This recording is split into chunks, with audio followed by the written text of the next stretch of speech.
Saints and friends, how y'all doing? So good to be here. It's today is Resurrection Sunday. Y'all call it Easter. Listen, you call it whatever you want to. I just know what he did.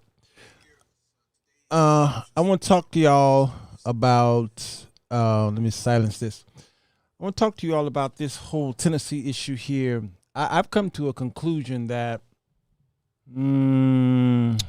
America definitely has a heart problem. Its heart is beating, but at a very fast rate, or it's not beating fast enough. It's not really a regulated beat, which is causing so much strife. But I will also say that Brenda, I got your email. Okay, I haven't responded to a couple emails, a few emails yet. I'll do it tomorrow. Let me know when are you can you hear me? Tennessee. I want to do a quick study on nothing quick with me. I want to do a quick study about Tennessee today and what happened with these three people who were representatives there. And why did I choose the thumbnail that I choose? Well, it's obvious that you see the two black crows on the left and on the right. I said white, but that was a Freudian slip. I could have worked it out, though. I really could have worked that out.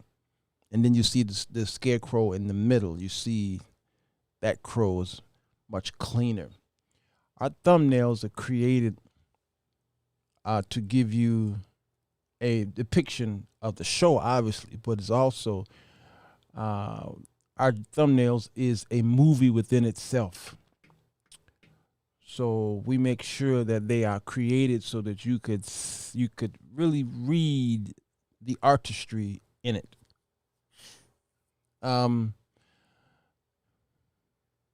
Rap. Not a big fan of today's rap. But when rap is gripping, I take notice of it. One rap song is by Jay-Z called The Story of OJ. The fact that I said that should tell y'all where the spirit of the show was going. I can't repeat all of the words because there's a lot of derogatory and cussing going on in there, but the message in itself made a lot of sense. Skin black, my skin is black. It's how he starts it off. And he says light Negro, dark Negro, real Negro. Y'all know the tagline. House Negro, don't mess with me. I'm a field Negro, go shine, cutlery. Some of these are half rhymes. Go play the quarters where the butlers be. It's something. It makes sense to what's going on today. Financial freedom, my only hope. Bleep living rich and dying broke. I bought some artwork for $1 million. 2 years later, it was worth $2 million. Few years later, it was worth $8 million. It's a brilliant masterpiece if you could get through the language, but it's brilliant. Oh, if he and his wife could turn that artistry into good, I tell you, the saints would be blessed, wouldn't they? The whole world would be saved if they would just turn that to good. Still brilliant. These two men who were expelled were expelled. Most people believe, at least most people on one side of America, because of the color of their skin, including the woman who was not expelled by a small, minority, a vote. So, what am I calling this show? I'm calling it The Story of Justin, a spin on the story of OJ, the Tennessee Expellings. If you live in Tennessee, you might not want to watch the show. See you in 60.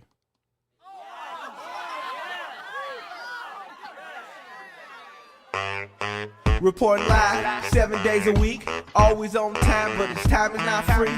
Sirwalterj Jones, always on fleek.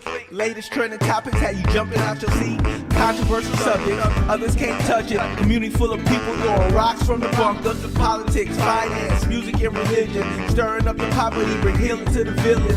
Son named Walter, daughter named Rebecca. Grew up on the south side, who knew it better. Sirwalterj Jones, from the Tribeca. He got something to say, put your hands together.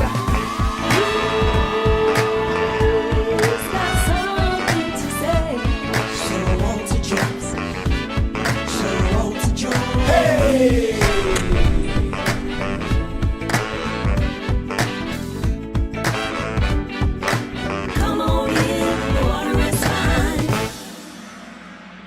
The water's fine.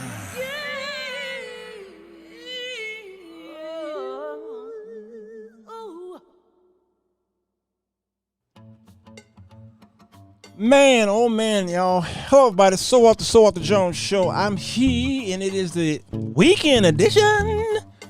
Baby, come on in. The water is fine. Thank y'all for coming in here. The bunkers are coming in. They're coming in. They're coming in. They're coming in.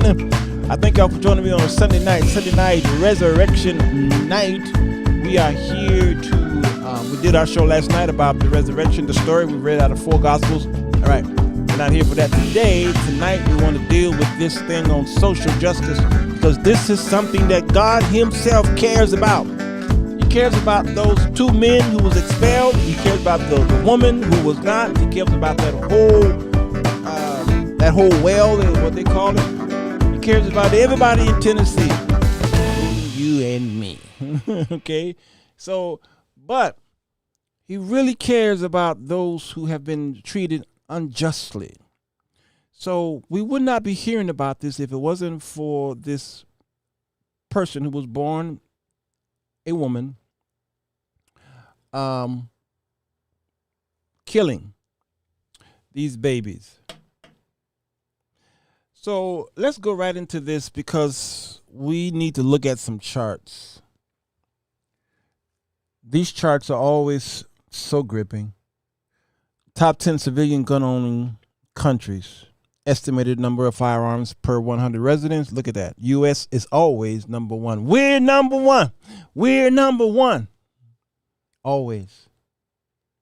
Yemen is number 2. Serbia number 3. Montenegro. And it goes down from there. Uruguay, Canada, Cyprus. It goes on and on. We're always number 1, y'all. And y'all must be proud of it, aren't you? Total U.S. gun violence deaths in 2021, 45,000. Mass shootings, let's see here. Mass shootings, 692. Mass murders, 28. Homicide, 20,000. And out of that 45,000, homicide was 20,000 and suicide was 24,000. Still by guns. Okay. I thought I had another chart here. Here's one here. The majority of murders in America involve guns. An FBI analysis of the weapons used in 13,900 homicides in 2019. Look at this. People says, well, if we got rid of guns, something else would kill us. That's true. Because over there in Europe, they don't have a big gun problem, but they sure have a knife problem. Knives, 10%. Other weapons, 11%. Look at these big weapons down here, the ones that's killing these children, these school shootings. Rifles, shotguns, AR, oh my gosh, but handguns, as you can see, 45%. This is a catastrophe. Let me tell y'all something. You're not going to get rid of guns, no matter what. But if you don't want to do anything about it, you are the problem. You see, it's easy for the other side to say. See, because I'm not on one side or the other. I'm right in the middle. It's easy for the side that says, no, you have to pull my guns out of my cold, dead hands. It's easy for them to say there's nothing we can do. So they do nothing. The first part is right, because there's too many guns already here. So it's already set in place. What are you going to do? You're going to burn them. You're going to have a buyback program that most major cities try and do. And buy back. Really, it does take a lot of guns off the street, but typically the people who are turning them in are not the murderers. You understand? And then there's the systematic things that's going on with guns just popping up all over the black neighborhoods. A lot of those guns are brought in. Here in Chicago, it's those who are on the street were realizing that there were train cars, rail cars in the back alleys and what have you, parked, doors open, bunch of guns in there. They park them there, and then they go in there and get the guns. They rob the great train robbery, and they just go in there and grab the guns, and then they infiltrate all through the black neighborhoods. A lot of it is systematic. Where are we getting these guns from? Obviously, it is coming in from other states because it was illegal. Now it's you can have a FOID card now. It's different. Things are different now, but really, we've always had an issue with guns here in America because it's in our politics. But it's also in the great organization called the NRA. The National Rifle Association is one of the greatest influencers in American history. One of the greatest influences in American history is the NRA. Money talk. So it's easy to say I can't do anything about it when the coffers have been filled. When the big payment happens, you got to get that paycheck. You got to be able to afford the nice houses and cars and the luxury life. And so we vote you in so that you can sit there and get paid. We all know how that works. We all know that. All right. So today's show is really not about guns as it is about, this is a heart problem. I want to talk about Tennessee and how Still Negro, the story of OJ. You see, you all thought that Barack Obama was the great black hope. Yeah, you did. You did. Your father, your mother, your uncle, your great-grandfather, they all said, wow, we're finally going to get a black man in here so that he can do stuff for black people. I laughed all through that. The great black hope. Still Negro. You see, because I don't care what the color of your skin is. Once you are placed in society where there's a status quo, then you begin to be part of the status and the quo. You see, because the scriptures alluded to evil communication corrupting good manners. So when you all telling me to pray, not pray, but vote for more blacks, I do that because I believe in empowerment and I believe in equality. Yes. So yes, I still shop black. I support black. I love black. Love it. Wish I can find more black products. So when it's time for lunch, I go and try and find a black restaurant. Because I'm not just talking about it. I go and find them. I supported the black cleaners when they were in my neighborhood. I didn't go to even though they charged more, I went to the black cleaners. I didn't care how much they charged. I was supporting my own, but they could not sustain themselves, so they closed. So then a Mexican cleaners, I said, well, that's the next best thing. So I went to the Hispanic cleaners, and then he closed. No more cleaners within a few mile radius of my house. So I finally found a place, cleaners, but obviously they're not even white. They are, I don't know. They might be Serbian. I don't know. There's something. And she told me why these cleaners are closing. She said they can't afford to stay open. The prices have gone up to the cleaners can't, and people are not supporting the dry cleaners. She's right. So I got to go there. So what do? Assimilation, indoctrination, infiltration, all that stuff. Yeah. So I'm not looking for a black man to save black folks.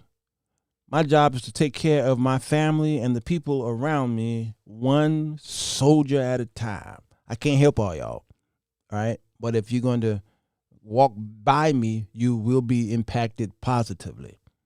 Understand? I was not expecting Barack Obama to start passing laws to help you black folks. No. No. Once he got in that house that slaves built, he became a part of the system. Every president do.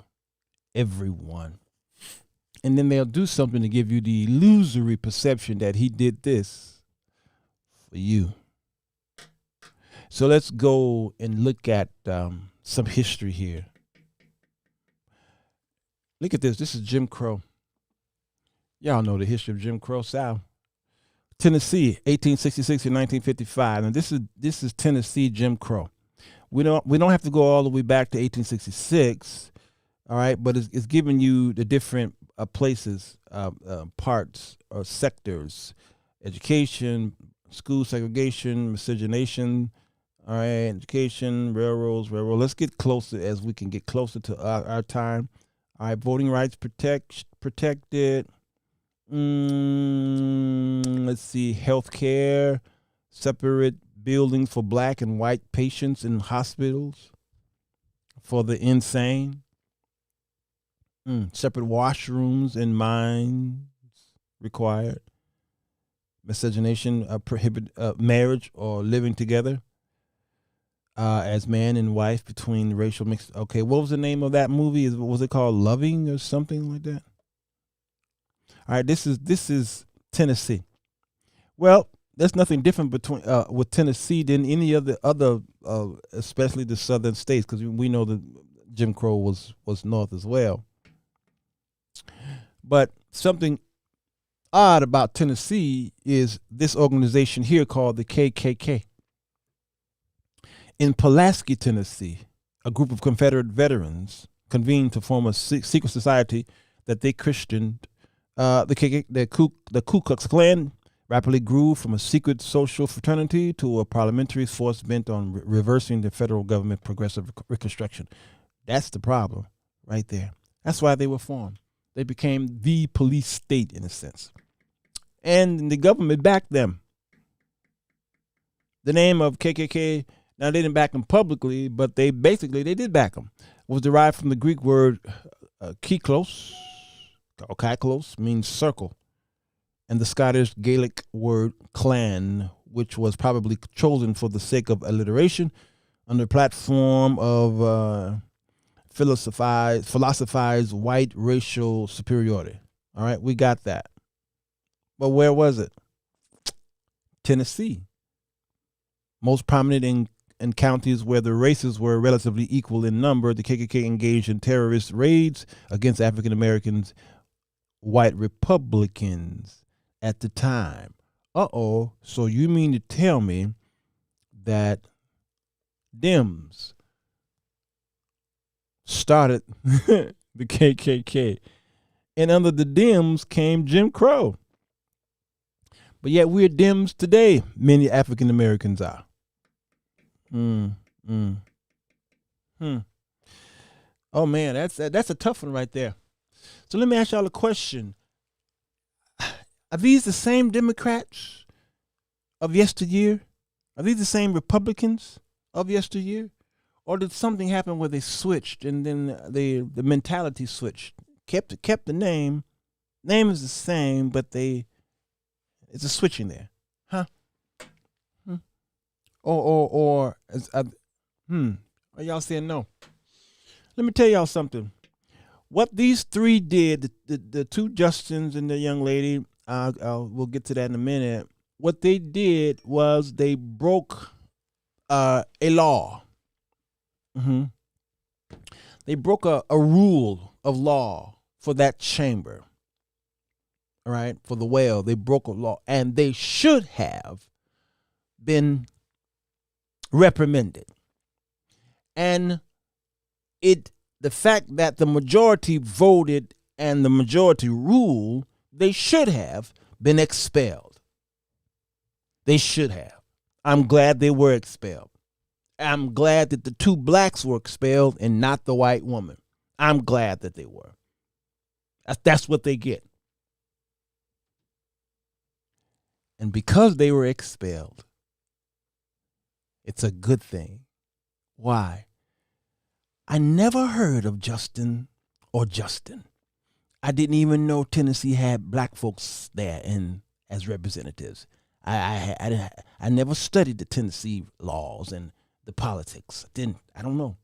But let me tell you, those Republicans did the fight justice. They did a good thing, but they were thinking that they did something was good for the state, but they did something good for the fight because it gave them exposure. This is why I'm glad they were expelled. Because then what it did was it caused us all now to grab a microscope and go down there to Tennessee, not physically, y'all stay home, and look and say, oh, wow, that's what y'all doing down there? I'm so glad they were expelled. Now, I want them back, obviously, but I'm so glad they were expelled. This is a good thing because this is bringing notoriety. And what they did was made those young men famous. They were basically in America no names unless you lived in Tennessee. And many Tennesseans didn't even know who they were. Didn't know who they were. This is a good thing. So let's look at this. African Americans are the second largest ethnic group in the state of Tennessee after whites, making up 17% of the state population in 2010. 70%. African Americans arrived in the regions prior to statehood, and they lived both as slaves and as free citizens with restricted rights up until the Civil War. The state, and particularly the major cities of Memphis and Nashville, have been important sites of African American culture and the civil rights movement. It's obviously Memphis was important based off of, it's close to my heart because that is where our headquarters is, Mason Temple. A building built by the Church of God in Christ. One man formed the denomination, Bishop Charles Harrison Mason. And he was able to build a monstrosity of a building, a place of worship, when even whites could not get steel to build their places of worship or factories, unless they were building factories to help shore up to make weaponry for the war effort. We were able to get steel in the 1930s, 40s. I can't remember when it was built. And it became the largest African-American structure in the country at the time. Where? In Memphis, Tennessee. By who? Black folks. It's amazing history. And then Martin Luther King was a boy then because he was born in 1929. And then the building stayed strong until 1968 when he gave his last speech there, the mountaintop speech. The next day, he's murdered. But why did he go to Memphis? He went down there for same causes. Oh, the irony. Come on, Jason, the first mega church. That place is huge. But oh, the irony, because look what week this is. This week was. This is the week that the anniversary of his killing.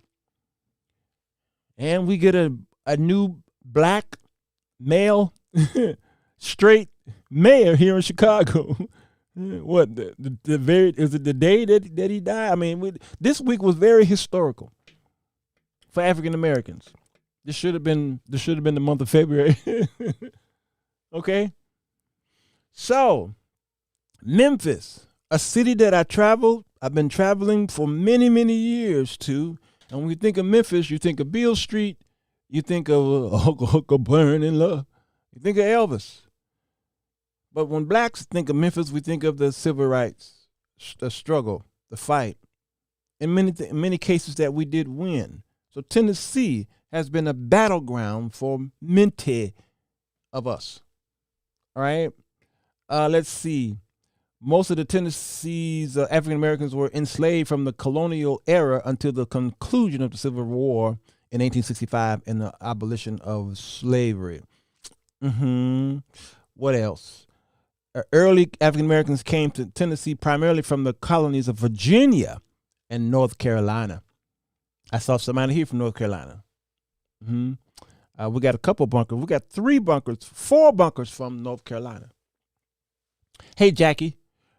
They or their parents and grandparents arrived in North America via the transatlantic slave trade from West Africa. All right. So early African Americans arrived, including those purchased as slaves as Cherokee Indians and bought to European traders living in native villages. All right. Culpeper, Virginia. Let's see. Civil War Reconstruction. I want to see if there's anything relevant here. Civil rights. In 1956, Clinton High School was the first public school in the state to be desegregated by federal court order. All right. Political power. Now we're getting close. When Tennessee was admitted as a state, most of the African Americans there were enslaved and had no political rights. Some free people of color also lived in the state and were allowed to vote, but a new law passed in 1834 deprived them of their right to vote. And after the American Civil War, the state's ratification of the 4th and the 15th Amendment resulted in African American men being granted the right. Men. All right. Discriminatory ballot restrictions designed to disenfranchise black voters were enacted via the Dorch Law. Man, Tennessee was really acting a fool.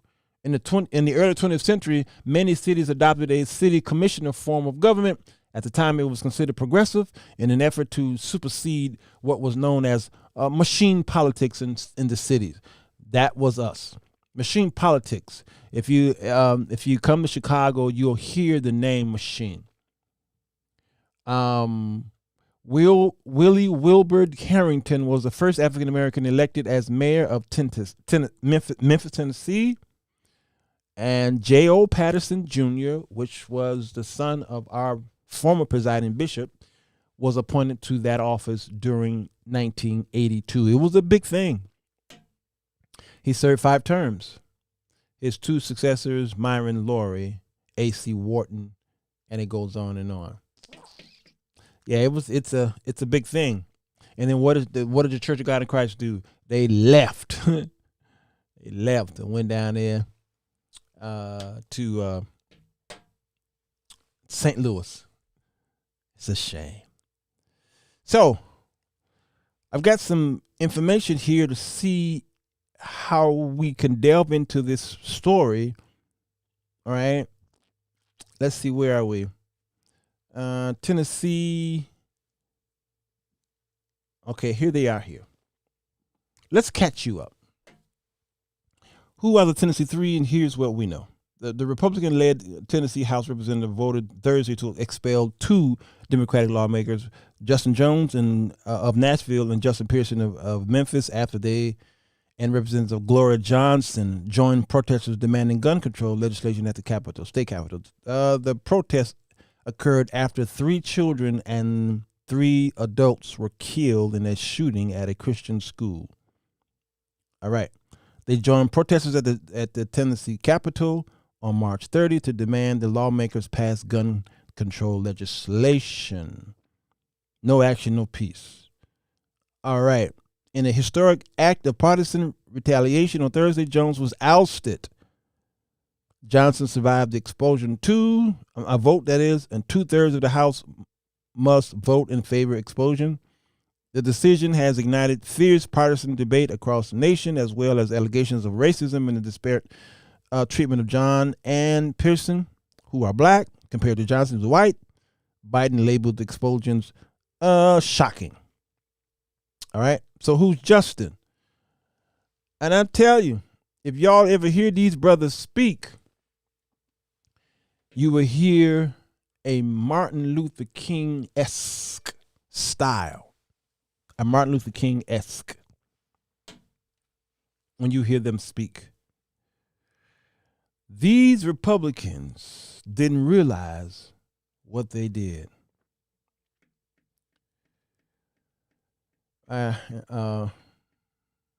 Yeah, Lois Gardner. Amen. She says, why would they bring the riot inside the Capitol? Okay, wait, are you saying a riot? Who rioted? What riot, Lois? It was not a riot, so you might want to rephrase that. If it was a riot, this would be worse than what we're hearing right now. It was a disruption, and what we saw were nervous Nellies. Nervous Nellies. If it was 3 whites who did this, it would not have turned out this way. This is what we believe. Now I'm going to show y'all that expelling people out of that chamber happened in history before. All right? About 3 times. So this is not the first or so. So you black folks don't get carried away. This has happened before. All right. Who is Justin? My brother's name is Justin Jones. So every time I hear his name, I'm like, what? What's going on? Jones is a 27-year-old community organizer elected to Tennessee's House in November for his first term and one of the state's youngest legislators. Mm-hmm. He is of Black and Filipino descent and received a political a science degree, Fisk. Okay, he is studying theology. Look at that. You can hear it too, as a graduate student at Vanderbilt University. You can hear it in his speaking.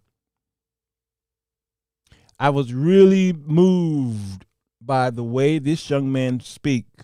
Born in Oakland. Okay, Jones has spoken in participation in a sit-in Congress. Okay, now then when we get to this man right here, Justin Pearson. Let me tell you, I'm so glad they expelled them, Joyce, and that's true. That's true. It was too harsh.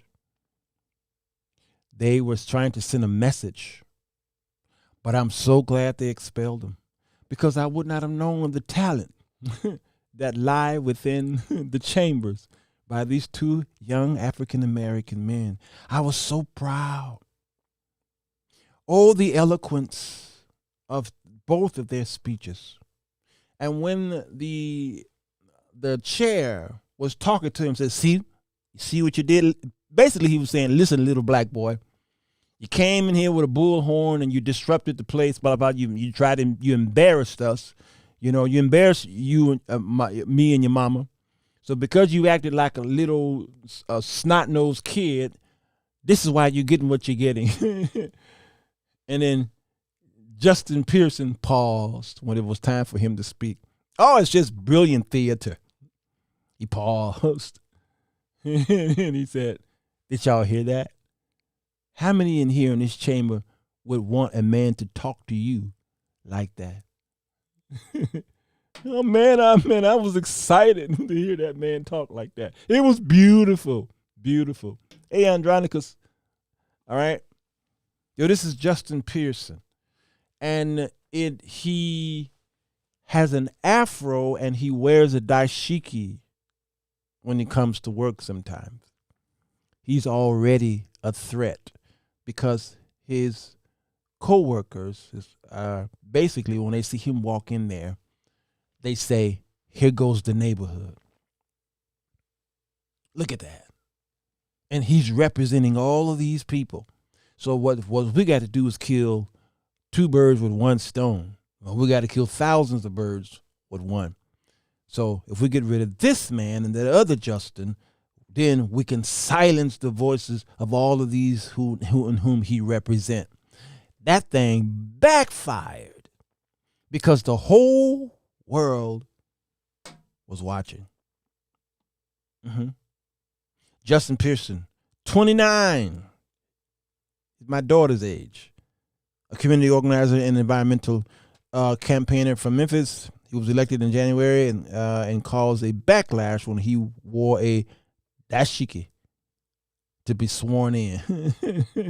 Boy, white folks hate when y'all say or look like any type of black power. He is one of the 5 sons born to teenage parents in Memphis, according to the official website. Graduated from Mitchell High School, valedictorian, Bowdoin College, majoring in government, legal, and educational studies. Pearson started his social justice advocacy while in high school, demanding textbooks from the local board of education and becoming a prominent member of the debate team. All right. Yeah. Look at him. Look at him. Working in the community, hooking it up. Pearson has accused Tennessee of suffering from a lack of compassion in legislation and said it needs better laws to help working class people, small business owners, and communities. I was so proud of these 2 young men. I just was so elated. Look at this. The African American history of Nashville from 1780 to 1930s. Okay. This is a book, Black Nashville's during slavery time. I'm going to find something that's relevant. Religion, education, and politics of slavery, succession, okay, civil rights, progress despite poverty and discrimination, business and culture, a world of their own. The antebellum whites had to compete with the slavocracy and its slave workers in post-Civil War times. Almost all whites resented any economic competition from black entrepreneurs and workers. John Dollard observed that the Negroes' effort to improve their socioeconomic positions was considered by white Southerners as aggressive behavior. That aggressive behavior continues today. Thank you, Florence. I reached out to you. Thank you for what you did through the mail. I appreciate you so much. I hit you up in the inbox, but you didn't answer. Aggressive behavior. Still to this day, many whites see you as aggressive. Even in your calmest state, you're aggressive. And there is a fear because they keep hearing that they will be the minority real soon. History don't repeat itself, it just rhymes. It's aggressive for you to pull yourself up by your own bootstraps. That's aggressive. So we'll give you a car loan. No problem. We'll give you a home loan, but it's got to be in a certain area. Don't worry about it. Y'all get loans. You know, they was passing out loans like it was water back in the early 2000s. No problem. Get a home. But certain areas you cannot. We'll give you a home over here, a loan for a home over here, but you can't, not over here. No problem. But when it came to business loans, no. That's too aggressive. Because if you're trying to open up a business, then that's too much competition, and then you're pulling the monies from your community because I need to put a Walmart right there. I need to put a Winn-Dixie, a Piggly Wiggly, a Kroger's, a Jewel Osco. You know, I need to put a TJ Maxx right there. I need to put a Sears there. I need to put, you can't open up a business, so we can't give you a loan. I don't care if you got 850 FICO score. I don't care if you make good money. You showed us your 2-year tax return and it looks like you're doing good. I don't care if you're an upstanding citizen and you are the bishop of the Pentecostal World Explosion where there's 9 million people. Yeah. We can't give you this loan. We can't. Come on, Avocado. I'm glad you're here. A casino. Come on, man. If you're Native Americans, that right there was a joke too. They were trying to give the Native Americans reparations, and so that's another show. I'm having on that show. Aggressive behavior, holding a prestigeful job, owning a large tract of land, having a special talent by which the Negro competes with the white people are forms of activity which are defined as aggressive. Negroes who had education, wealth, economic independence. No. No. Gary, Indiana. Country Club Hills. Come on, man. I need you on the show, brother. I already know what they're doing. Look what they're doing on the west side. Y'all remember that show where I showed y'all the beginning of my neighborhood just in 2004, I think it was? Was it 2004 I started? 2018. I started back in 2018. Y'all saw my neighborhood? My old neighborhood where I was born and raised over there on Albany Street. And then Google Maps fast forwarded to current time, and y'all saw all that property pop up right there in the hood, where now the same people who used to live there, like myself, can't go back there to move because those condos there are too expensive.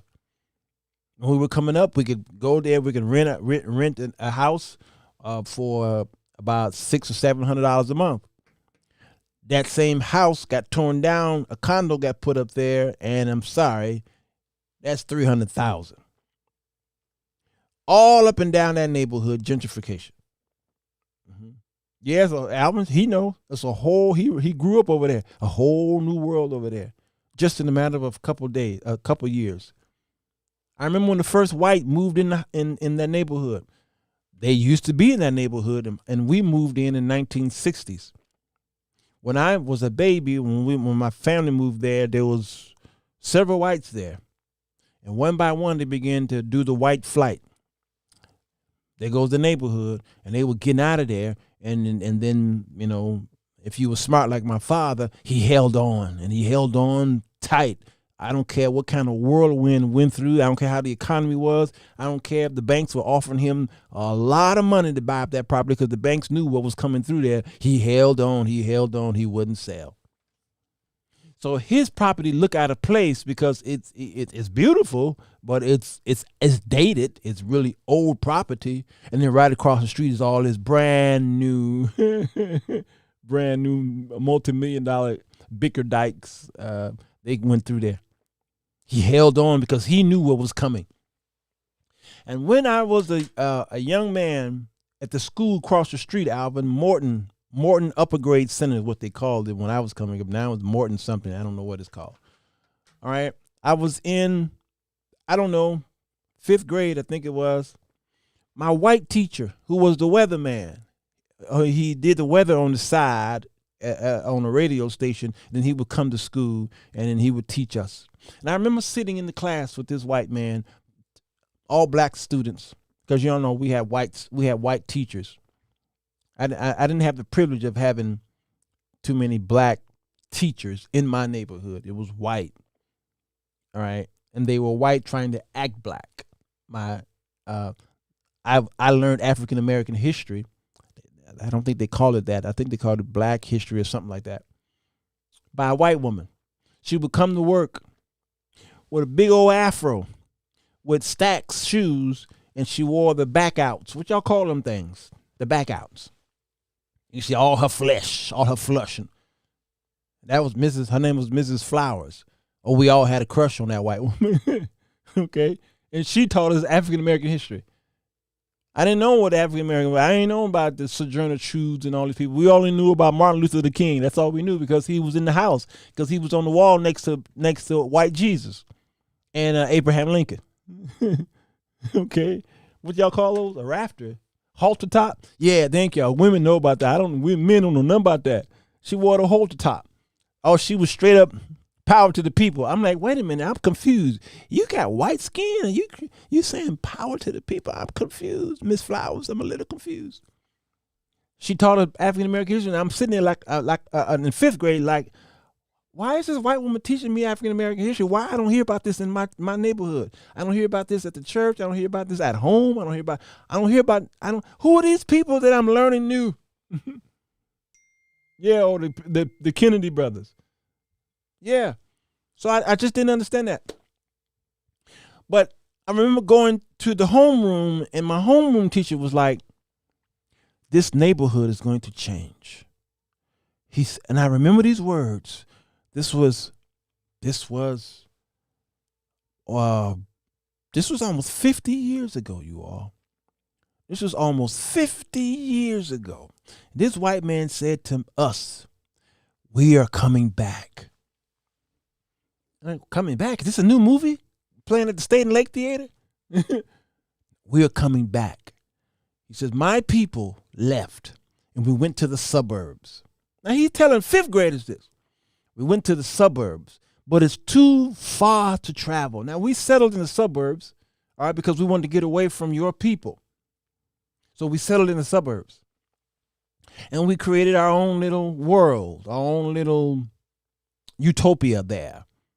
But the jobs are in the city, you know. And so we are trying to come back, but you all are there.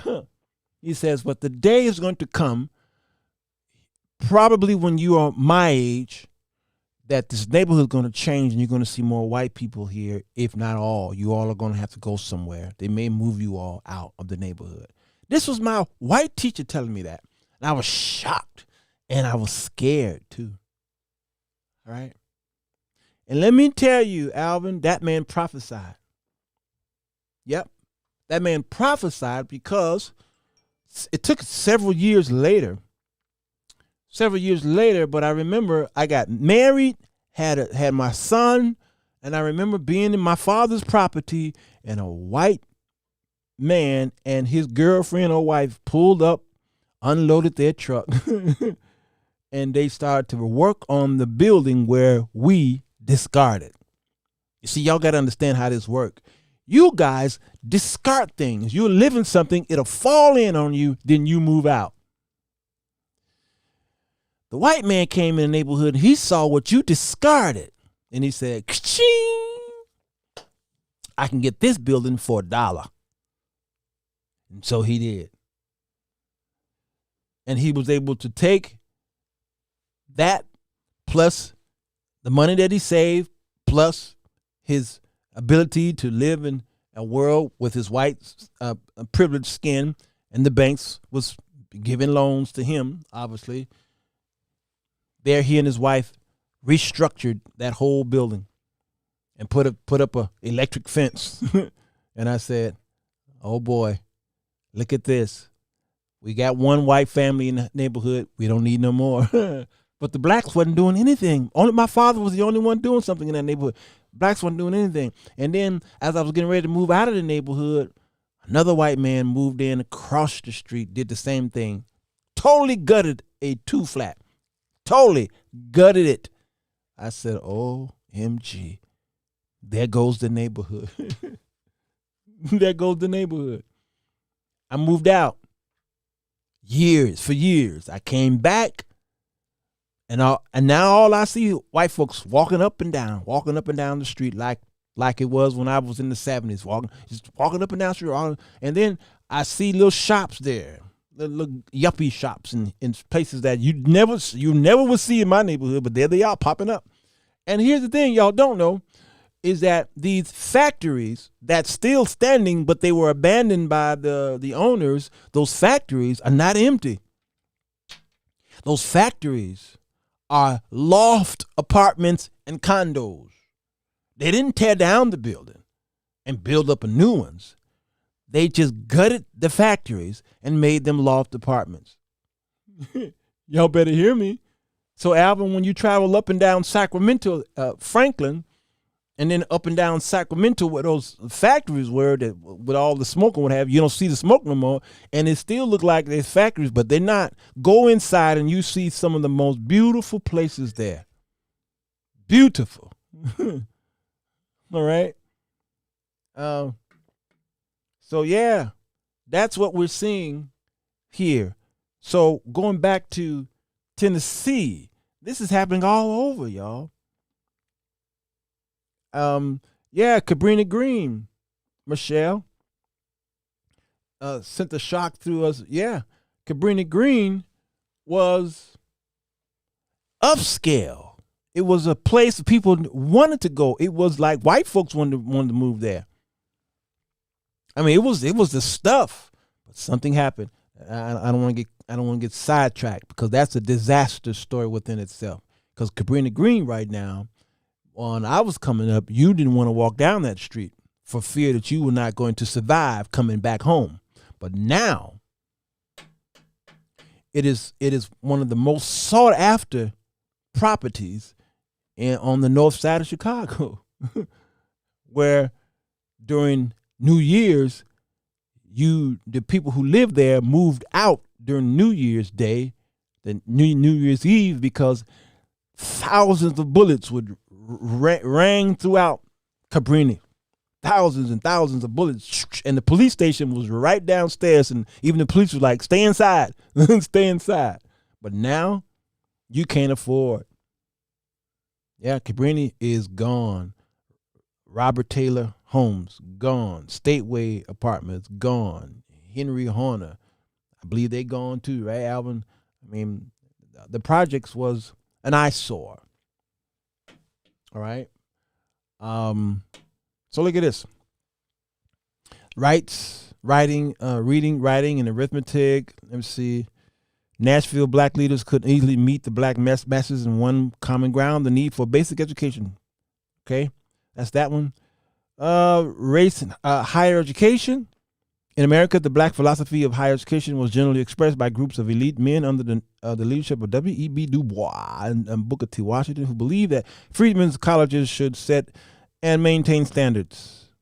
Okay, I went down into that college, y'all. Oh man, what an amazing place. Amazing place. Churches and religion. To oppress African Americans, religion was as important as education, and in a sense, well, it used to be. It's not that much now today. Politics. Let's see what they're saying here. Negro leaders gained their greatest visibility and power in Nashville through the political party organizations. These men were mostly Republicans who struggled constantly against a political system designed for whites only. The majority of citizens changed this political system as often as necessary to minimize and exclude minority participation. And because the political and racial discrimination were essential for the development of laws and policies that gave legal validation, Jim Crow system, which was put into place in post-emancipation Tennessee. All right, this is typical Southern history here, and Northern history as well. Racial accommodations and protests. All right, this is a good read here, you all. When you go to Google and look at this, the African American history of Nashville. Google that. That's gonna give you some good history. All right, and then comes what they call gerrymandering.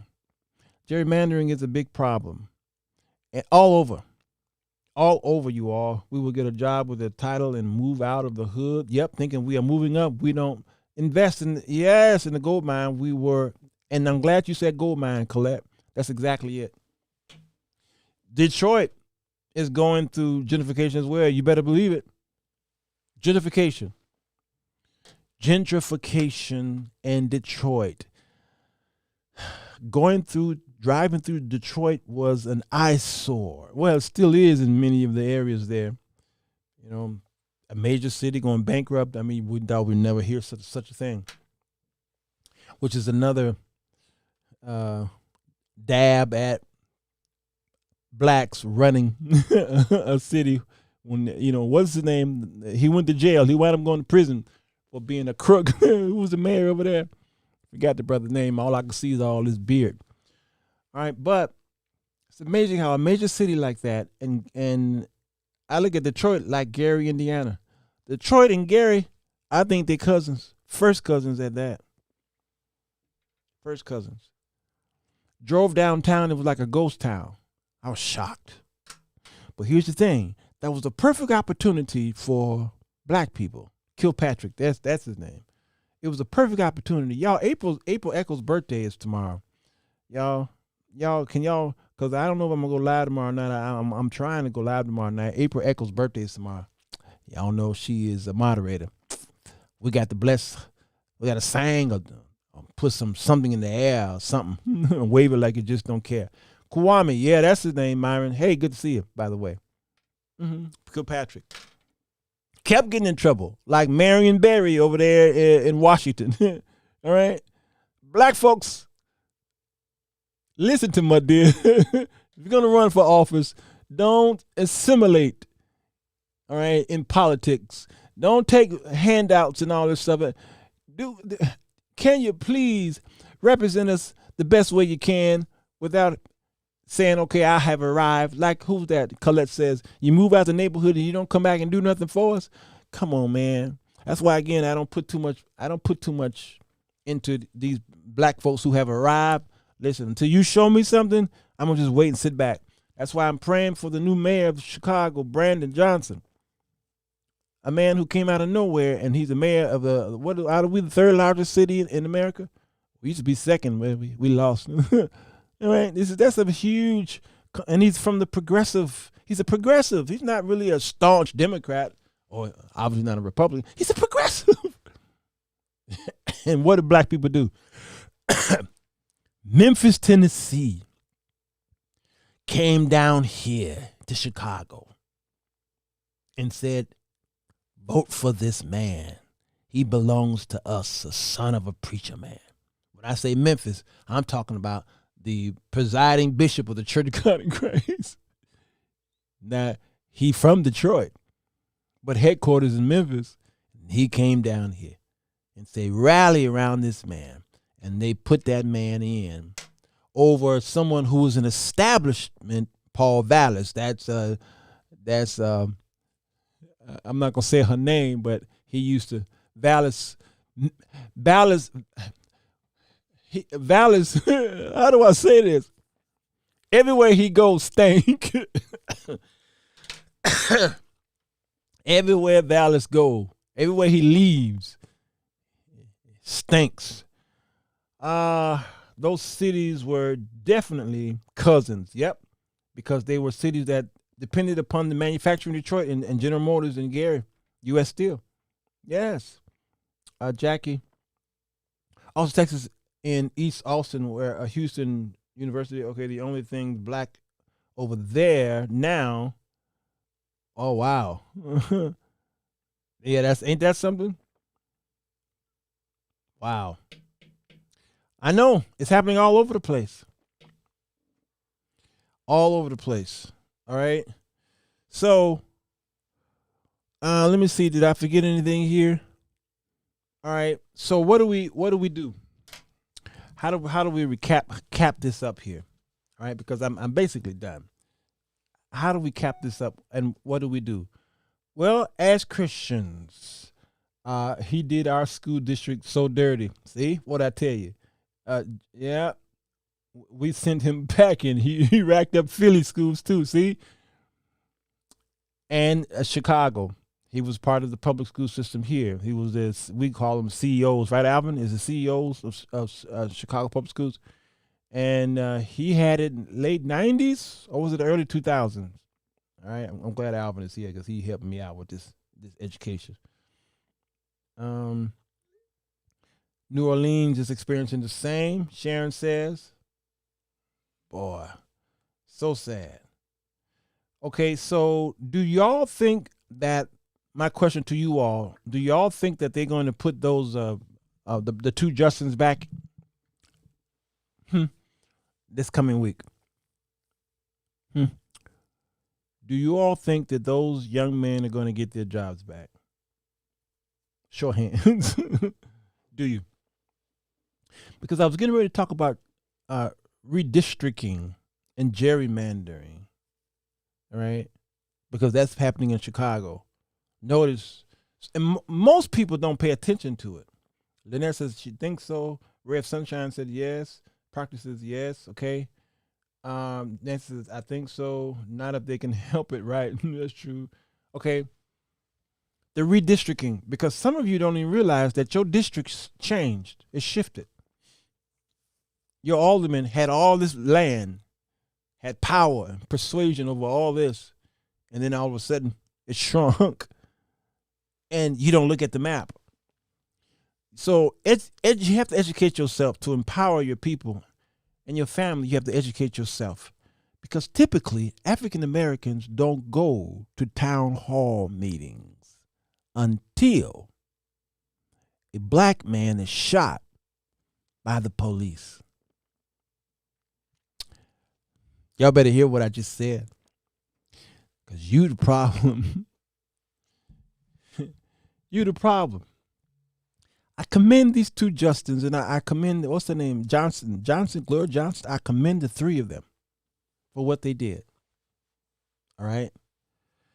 They should not have been expelled, but I'm glad they were, because now it gives us an opportunity to talk about it, and the whole country now is looking at the Republicans in that house in Tennessee and saying, I see what you all are doing. You mean to tell me Jim Crow is still alive and well, still Negro?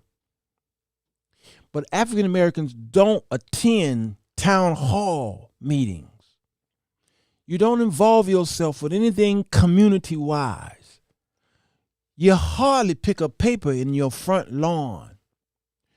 The teacher used to put a piece of paper on the student and, pin it there, because, you don't trust the kids bringing home some permission slips, even in your credit card, your report card, okay?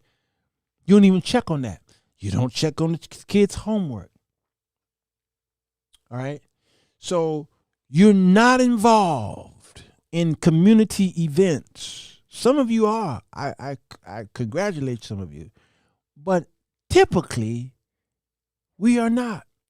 So then what happens is our neighborhood starts to change, and now we're crying foul.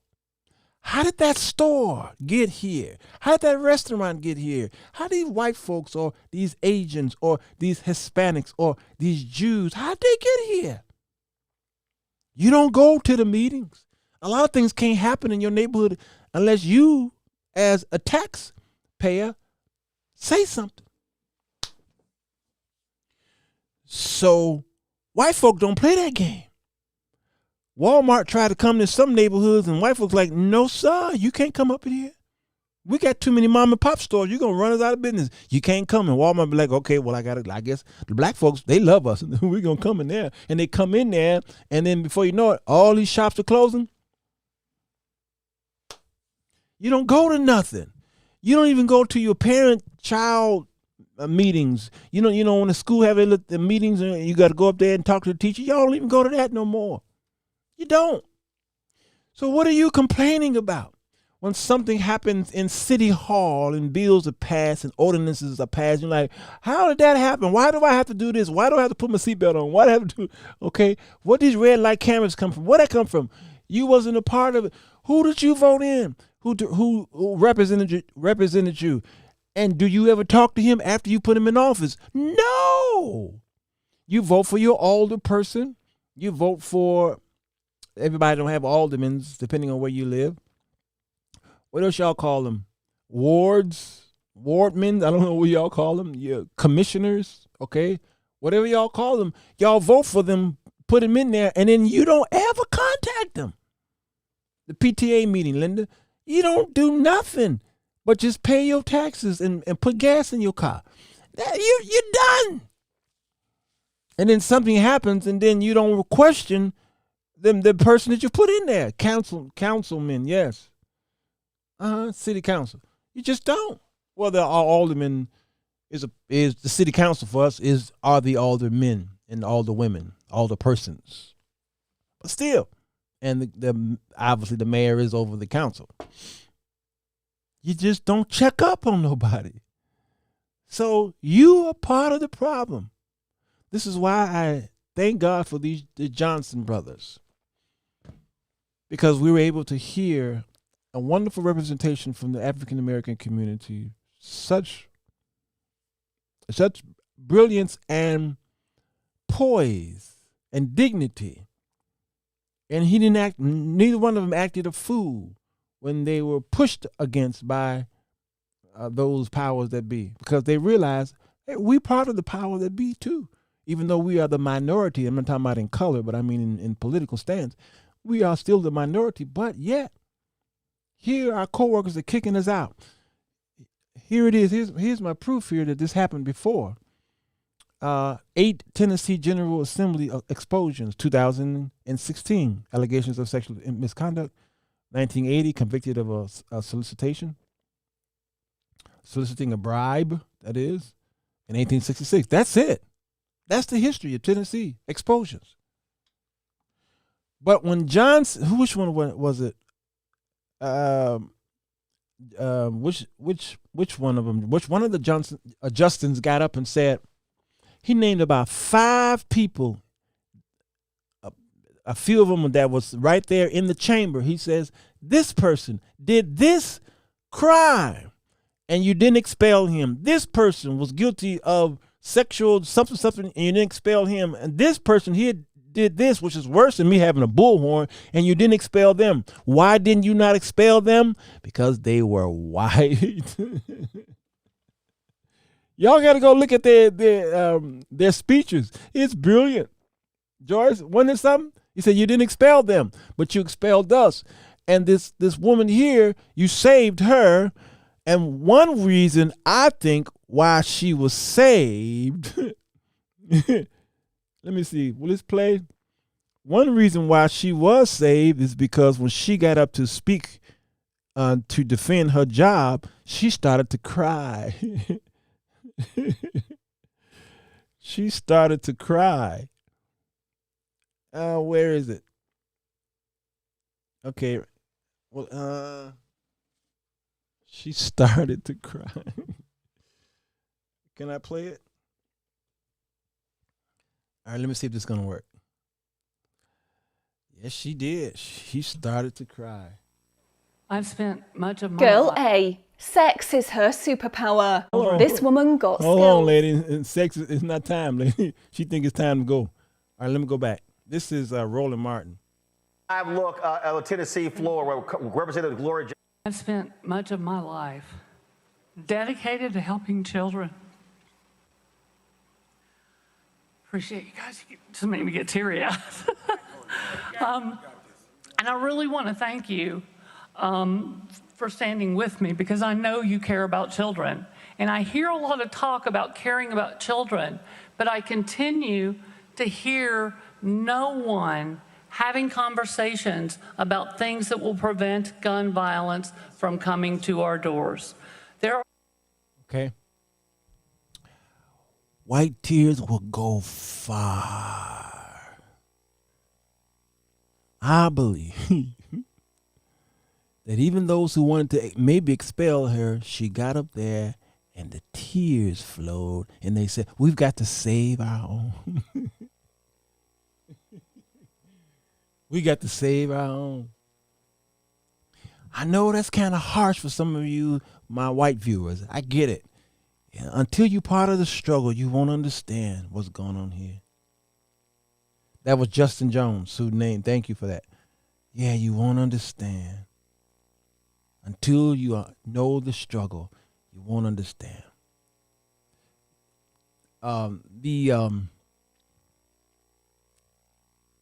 America has got a heart problem. The Constitution is just a piece of paper. The right to do anything is only as good as it's enforced. You understand?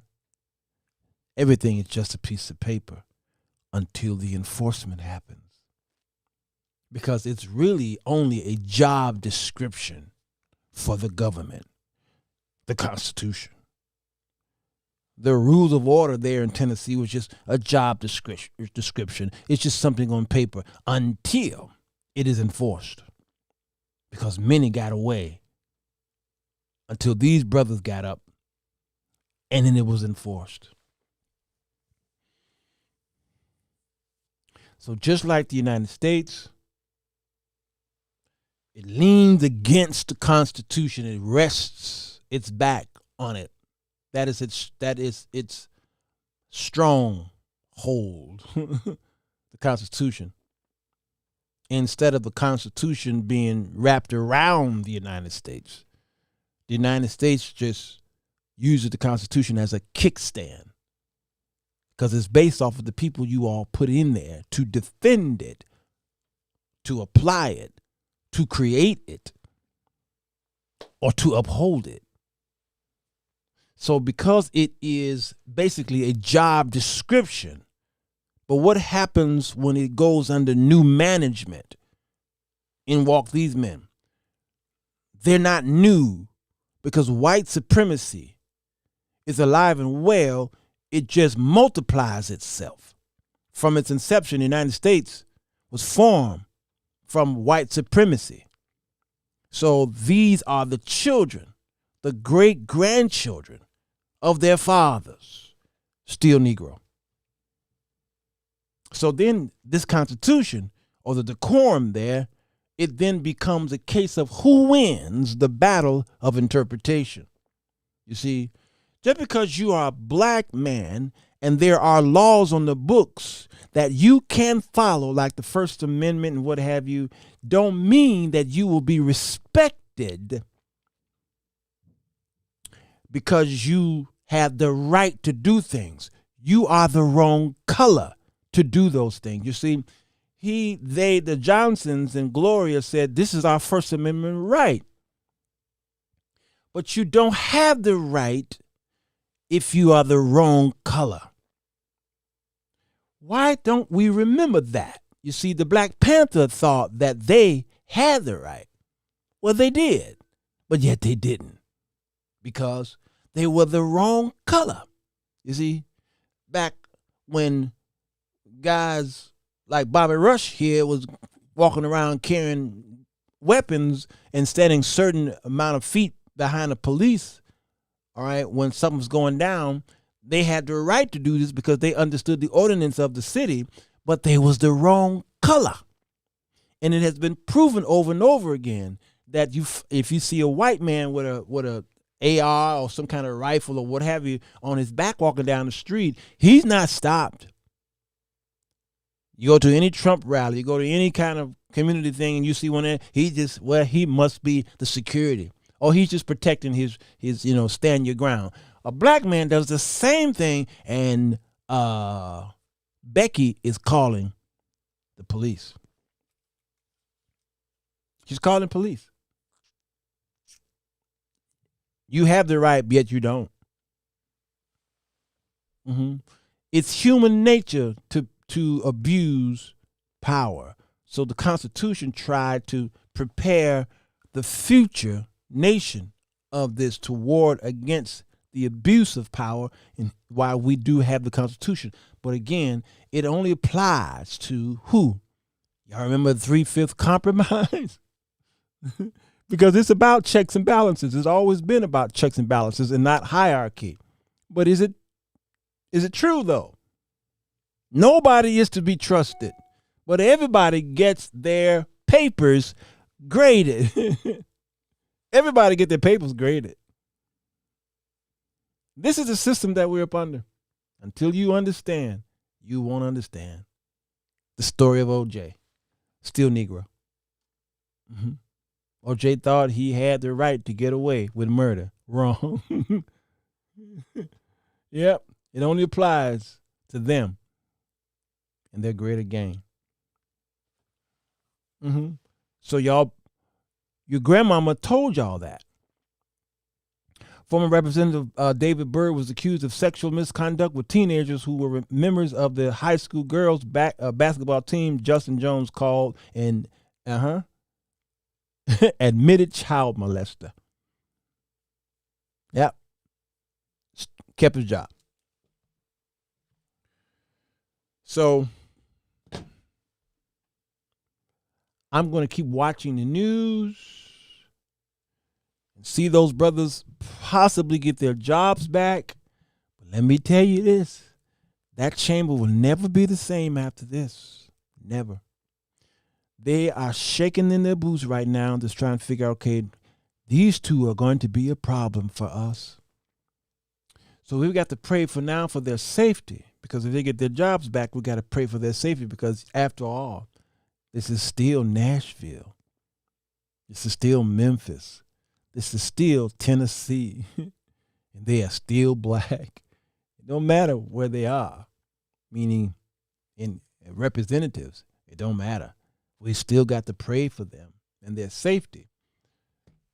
And so that the Lord will continue to give them a voice, because what they're doing is a great work.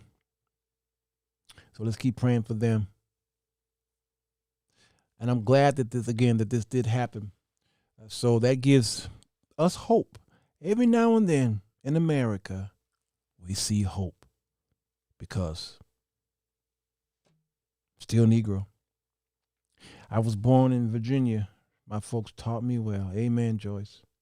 The 3/5 compromise was reached among state delegates during the 1787 Constitutional Convention.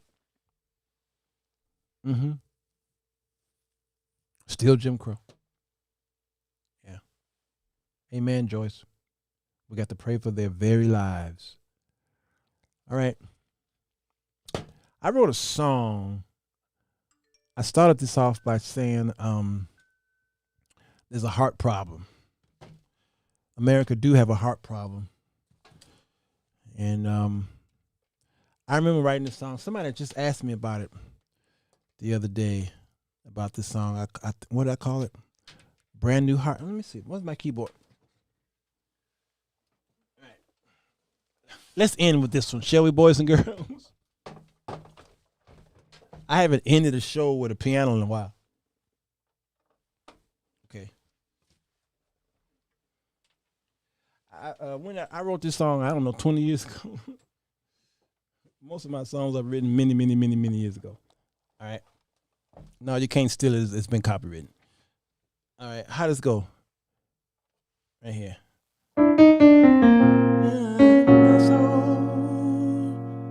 My soul does ache, and my heart does break. I find in you a resting place.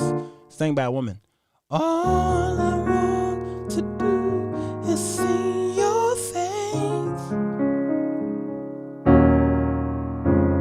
My heart was disconnected, but you sold it back again. You breathe a breath of life. Now my life's renewed again. Oh Lord, make me a brand new heart. You mend the broken pieces of my heart. My heart.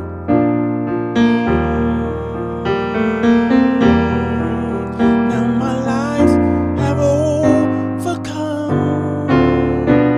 God gave me a brand new heart.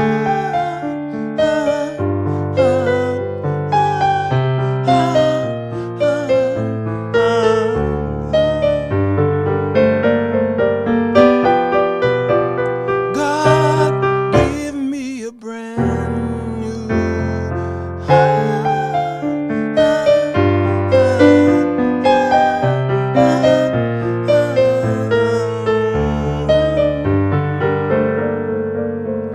a brand new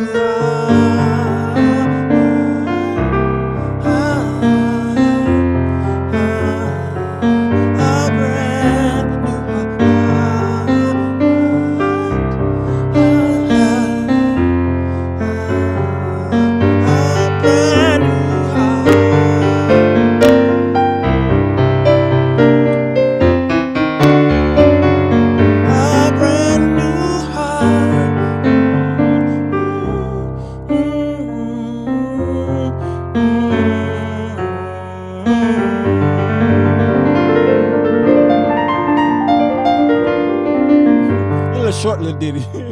Short little ditty. I might stretch a little bit, add some a little bridge in there. It's pretty song. It's pretty song, man. I'm trying to do something with that. All right. I got a whole lot of songs, but I got about 2,000 back there on my shelf back there that I need to pull out. Stuff that I did in the 90s. A brand new heart. Oh, oh, oh, oh, oh. A brand new heart.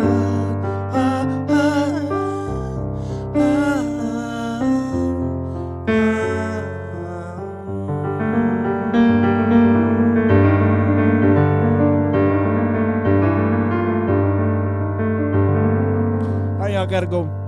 Gonna eat something and call it a night. All right. I might see y'all tomorrow. Somebody asked a question about Donnie McClurkin put up a post about Jesus was not crucified on Friday. Well, we've been fighting that for many years. So many of my clergy friends have reached out to me to see if I did a show about that. Well, not necessarily. I've talked about it in shows. So maybe tomorrow I can talk about it and give my spin on it because it's a difficult question. Was it Wednesday, Thursday, or Friday? All right. Try to deal with it tomorrow night. All right. So if y'all see a notification, that's me. All right. I'm going to go and answer some emails tomorrow. I'm going to bed after dinner. And I'll answer some emails that I didn't see, that I didn't answer yet. All right. All right. Thank you all. Melody, Sarah, who else I see here? Tanya, I see you. Sharon, Brenda, Hester, Diane, I see you all. Renee, Irvin, I see your emails. I'm gonna get to you, Lady T. I'm gonna get to all of you all tomorrow. All right. Night to you, bunkers. I love you all more than you know. All right. God, I thank you for your presence and the people who are here. I thank you for the bunkers. God, I thank you for those down there in Tennessee who stood up, made a difference. All three of them. We're fighting for the safety of our children, which will help protect we who are adults as well. How could someone turn their face on children like that, knowing that this is going to happen over and over and over again? This is a heart problem. God, give us a brand new heart. America is in trouble. We already know what's going to happen in the end. But at least I can go before the Lord and ask God, please save America.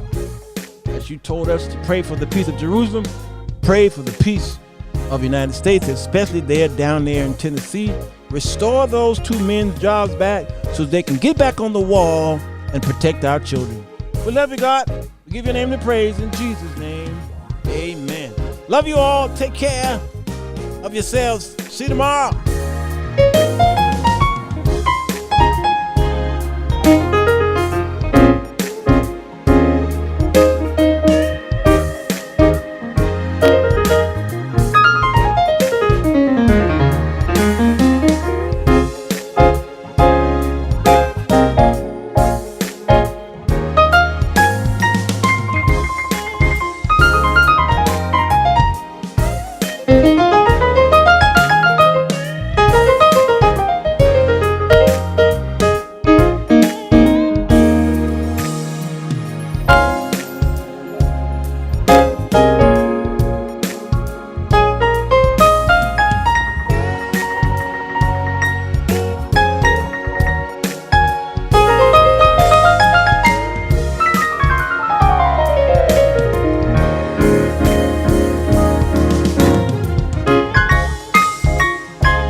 Boom, boom, boom, boom, boom, boom, boom, boom. He's so fresh and clean.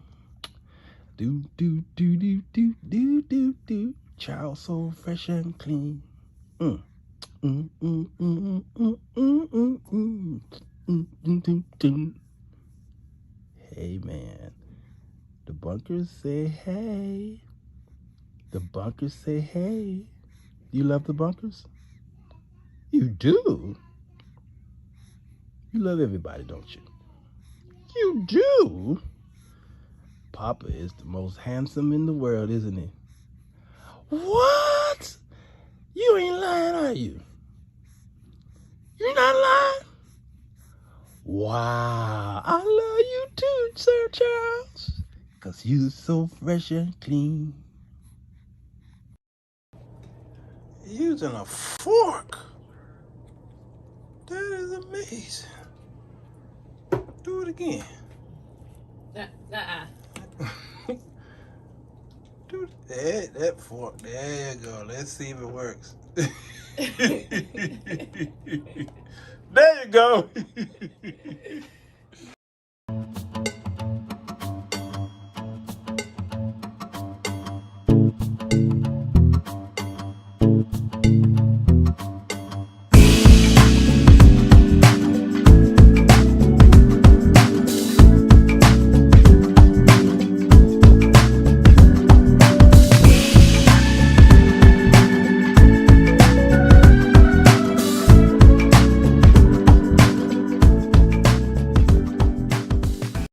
The 4 Women That Men Desire by Sirwalterj is a women's guide to men. The authors endeavor to expose men fundamentally with his perspective on the types of women that men truly desire. He has meticulously penned a brilliant and controversial read, bold in its assertion that all women fall into one of 4 categories. Girl A, the side chick. Girl B, the mistress. Girl C, his soulmate. Or Girl D, his fatal attraction. And when a woman walks into a room, her category is showing. The 4 Women That Men Desire is funny, informative, and enlightening. It is a quick read and a must-have for your library. Head over to Amazon.com for your copy.